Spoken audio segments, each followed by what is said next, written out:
Hi friends, ఈరోజు మనం universal law of gravitation question discuss చేద్దామండి.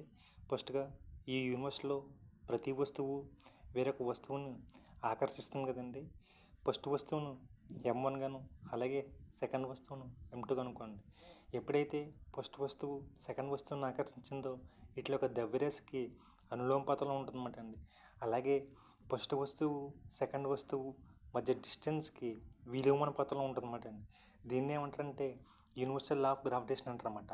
దీన్ని ఎలా రైట్ అంటే F is directly proportional to M1 M2 by D square writes అన్నమాట.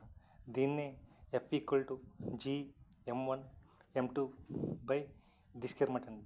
ఇక్కడ G అనేది న్యూటన్ యొక్క విశ్వ గురుత్వాకర్షణ అన్నమాట అండి, స్థిరాంకం అన్నమాట అండి, అంటే కాన్స్టెంట్ వాల్యూ అన్నమాట అండి. ఈ G వాల్యూ వచ్చేసి 6.67 ఇంటూ 10⁻⁻11 అన్నమాట అండి, న్యూటన్స్ అన్నమాట.